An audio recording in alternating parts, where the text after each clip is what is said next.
మీకు తెలుగు వచ్చా? కొంచెం కొంచెం ఇంగ్లీష్ వచ్చా? చాలు. ఇంగ్లీష్‌లో మాట్లాడడం ఫుల్‌గా నేర్పిస్తాను. మీకు విషయం తెలుసా? ఇంగ్లీష్‌తో పోలిస్తే తెలుగు నేర్చుకోవడం 10 టైమ్స్ కష్టం. సో, మనకు ఆల్రెడీ తెలుగొచ్చు. ఇంగ్లీష్ త్వరగా నేర్చేసుకుందాం. ఇంగ్లీష్‌లో మాట్లాడడం నేర్చుకునేటప్పుడు మీరు 1000 మిస్టేక్స్ చేస్తారు.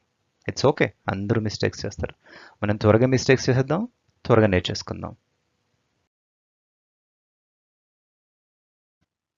ఫస్ట్ మనం ఫ్యూచర్ టెన్స్‌లో మాట్లాడడం నేర్చుకుందాం. ఫ్యూచర్ టెన్స్ అంటే భవిష్యత్ కాలం. ఫ్యూచర్ టెన్స్ అనగానే మీకు విల్ అనే వర్డ్ గుర్తొచ్చేయాలి అంతే. నేను చేస్తాను అనే సెంటెన్స్తో మొదలు పెడదాం. నేను అంటే ఐ. ఫ్యూచర్ కాబట్టి విల్. చేయడం అంటే డూ. I will do. నేను చేస్తాను. సేమ్ అలాగే నేను వస్తాను. నేను అంటే ఐ. ఫ్యూచర్ కాబట్టి విల్. రావడం అంటే కమ్. I will come. నేను వెళ్తాను. I will go. నేను నడుస్తాను. నేను అంటే ఐ. ఫ్యూచర్ కాబట్టి విల్. నడవడం walk. I will walk. I will run. నేను పరిగెడతాను. I will read. నేను చదువుతాను. I will write. నేను రాస్తాను. ఇప్పుడు నువ్వు చేస్తావు నేర్చుకుందాం. నువ్వు అంటే యు. ఫ్యూచర్ కాబట్టి విల్. చేయడం అంటే డూ. You will do. అలాగే యు విల్ కమ్. నువ్వు వస్తావు. You will go. You will walk.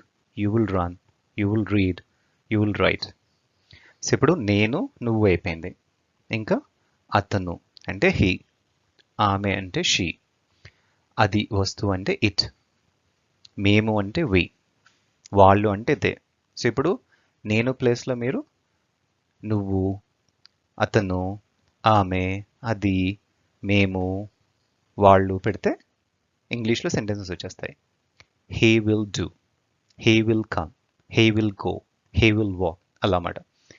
వి పెడదాం. We will go. We will run. We will read. They పెడదాం. They will go. They will walk. They will write. So అలాగే చాలా ఈజీగా మనం ఇంగ్లీష్లో సెంటెన్సెస్ చెప్పొచ్చు. అంతే. ఫ్యూచర్ టెన్స్లో ఫస్ట్ పార్ట్ అయిపోయింది. సెకండ్ పార్ట్ నేర్చుకుందాం. మనం సెకండ్ పార్ట్లో అపోజిట్ నేర్చుకుందాం. చేస్తానుకి అపోజిట్ చెయ్యను. సో నేను చెయ్యను. అది ఇంగ్లీష్లో ఎలా చెప్పాలి నేర్చుకుందాం. నేను అంటే ఐ. ఫ్యూచర్ కాబట్టి విల్. చెయ్యను అని చెప్పాలి కాబట్టి నాట్ అనేది రావాలి. I will not. చేయడం అంటే do. I will not do. నేను చేయను. ఆ విల్ నాట్ వచ్చినప్పుడు కొంచెం స్టైలిష్గా మాట్లాడాలంటే వోంట్ అని కూడా అనొచ్చు. I won't do. Will not బదులు వోంట్ యూస్ చేయొచ్చు. I won't do. సో రెండు రకాలుగా చెప్పొచ్చు. I will not do or I won't do. So ఇప్పుడు సేమ్ పార్ట్ 1లో చేసినట్టే మన ఐ ప్లేస్లో you, he, she, it, we తే పెట్టచ్చు. సో ఫర్ ఎగ్జాంపుల్ మనం షీ పెడదాం. She will not do. She will not go. She will not run. Or she won't go. She won't run. She won't read. So అలా చాలా ఈజీగా మనం sentences చెప్పొచ్చు. Second part కూడా అయిపోయింది. థర్డ్ పార్ట్లో మనం క్వశ్చన్ ఎలా అడగాలి, ప్రశ్న ఎలా అడగాలి ఇంగ్లీష్లో నేర్చుకుందాం. మనం ఇప్పటిదాకా I will do, I will not do నేర్చుకున్నాం. నేను చేస్తాను, నేను చేయను. ఇప్పుడు అదే క్వశ్చన్లు అడగాలంటే తెలుగులో నేను చేస్తానా, నువ్వు చేస్తావా అని అడుగుతాం. అది ఇంగ్లీష్లో అడగాలంటే ఫస్ట్ మీరు గుర్తుపెట్టుకోవాల్సింది విల్ ఫస్ట్ రావాలి. ఇది క్వశ్చన్ కాబట్టి. సో ఇది ఫ్యూచర్ కాబట్టి విల్ వస్తుంది. నేను చేస్తానా, నేను కాబట్టి ఐ రావాలి. Will I. చేయడం కాబట్టి డూ రావాలి. Will I do question mark. అదొక క్వశ్చన్ అయిపోతుంది. నేను చేస్తానా, విల్ ఐ డూ. సో అలాగే ఐ ప్లేస్లో మనం ఇప్పుడు you, he, she, it, we, they పెట్టచ్చు. సో ఫర్ ఎగ్జాంపుల్ మనం యూ పెడదాం. Will you come? నువ్వు వస్తావా? షీ పెడదాం. Will she go? ఆమె వెళ్తుందా? వి పెడదాం. Will we run? మేము పరిగెడతామా లేదా మనం పరిగెడతామా?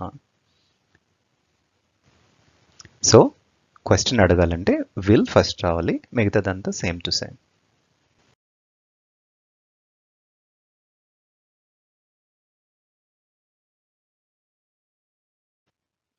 పార్ట్ 4లో నెగిటివ్ క్వశ్చన్ ఎలా అడగాలో నేర్చుకుందాం. అంటే నేను చెయ్యనా, నువ్వు చేయవా, నువ్వు రావా, ఇలాంటి క్వశ్చన్స్ ఎలా అడగాలో నేర్చుకుందాం. సేమ్ పార్ట్ 3లోనే ఉంటుంది. క్వశ్చన్ కాబట్టి విల్తో స్టార్ట్ అవ్వాలి. విల్ ఎందుకంటే ఫ్యూచర్ కాబట్టి. విల్, నేను చెయ్యనా, నేను కాబట్టి ఐ, చెయ్యనా నెగిటివ్ కాబట్టి నాట్, చెయ్యడం do. Will I not do? నేను చెయ్యనా, నువ్వు చెయ్యవా? క్వశ్చన్ కాబట్టి విల్తో స్టార్ట్ అవ్వాలి. విల్, నువ్వు కాబట్టి యూ, నెగిటివ్ కాబట్టి నాట్, చేయడం కాబట్టి do. Will you not do? సరే, షీతో ట్రై చేద్దాం. Will she not go?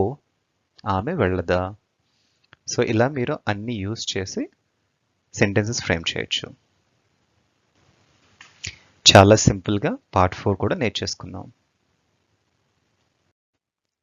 Part 5లో will not బదులు వోంట్ ఎలా యూజ్ చేయాలో నేర్చుకుందాం.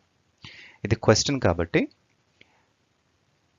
విల్ ఐ నాట్ డూ అనే క్వశ్చన్ని మనం విల్ నాట్ తీసేసి వోంట్ పెట్టాలి. సో వోంట్తో స్టార్ట్ అవ్వాలి. వోంట్, నేను కాబట్టి ఐ, చేయడం కాబట్టి డూ.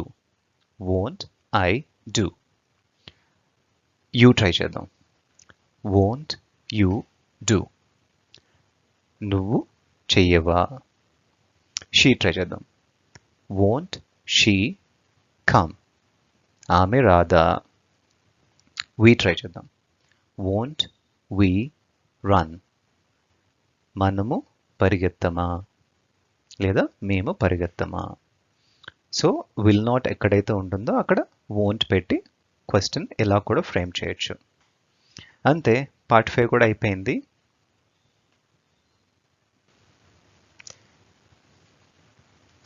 లెసన్ 1 కంప్లీట్ చేస్తాం. లెసన్ 2లో ఫ్యూచర్ టెన్స్ గురించి ఇంకా నేర్చుకుందాం. Thank you.